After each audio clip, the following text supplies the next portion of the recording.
Hakeem Olajuwon yearned to dunk. For weeks, the 16-year-old had been memorizing the proper footwork to gather himself, leap up, and throw the ball down. But no matter how many times he practiced the steps at the nearby outdoor court at Roe Park in Lagos, he couldn't pull it off. Sometimes he'd get nervous, rising to the rim but unable to jam the ball through at the last second. Other times, focusing so hard on his footwork, he wouldn't elevate as high as he needed and would land flat-footed, deflated. It was 1979. He was still very green. The late bloomer had been playing basketball for only about 6 months, picking up the sport much later than his peers. He was playing for Lagos State, a state team comprised of high school players from various Lagos club teams.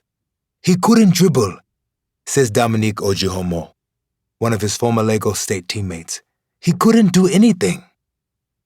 But Olajuwon, who has said his last name translates to being on top in Yoruba, the language of his family's background, had a gift that his teammates didn't. He was 6'8", taller than anyone else in his school, in his neighborhood. It was a gift that up to this point he had not come to fully embrace. Strangers stopped and gawked at the teenage Olajuwon as he walked down the street. The attention made him uncomfortable, so he tried to shorten his frame by slouching to the height of his teammates. Bending, bending, bending, says Ganiyu Otinigbade, Olajuwon's former Lagos State coach. Otinigbade, now 77, laughs remembering how Olajuwon tried to hide. Hakeem was the shyest kind of person. But on the court, Hakeem soon learned he couldn't afford to be shy. He couldn't shrink. He was too busy playing catch-up. What he lacked in experience, he made up for with heart. Olajuwon didn't quit on plays, especially when struggling to master a move. In this case, the dunk. During one basketball practice with Lagos State, Olajuwon and his teammates huddled under the hoop as Coach Otinigbade explained a concept. The team then briefly took a break. But Olajuwon, clutching a ball, seemed to have other thoughts. He eyed the rim as if by steadying hard enough he might one day dominate it. Suddenly, something in Olajuwon spurred him to go. He bounced the ball hard, then rose to the basket, thundering in his first dunk, clean and commanding. The gym fell quiet. His teammates looked at one another. Did he just? A chorus broke out. Hakeem dunked! Hakeem dunked! Olajuwon was thrilled. From that day onward, says Gabade Oletona, another former teammate, almost any ball that Hakeem got was a dunk. Soon Olajuwon looked as if he had been dunking for years.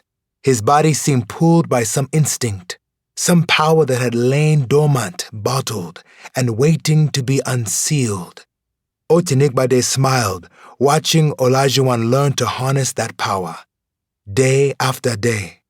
This is what he had envisioned back when he had spent months trying to convince Olajuwon to quit handball, an emerging sport in Nigeria that he had taken to, and give basketball a try. Each time, Olajuwon politely resisted.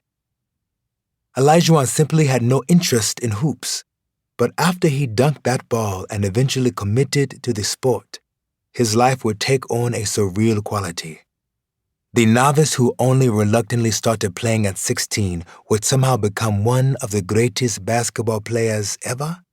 It was a dream. He's destined to be where he is today, Otinigbade says. Growing up, Olajuwon never thought about playing in the NBA. For him, basketball was not a vehicle to get somewhere, be somebody. All he knew was that unbridled joy coursed through him when he hammered home the ball with such force that Roe Park's metal chain nets would rattle for several seconds after each blast.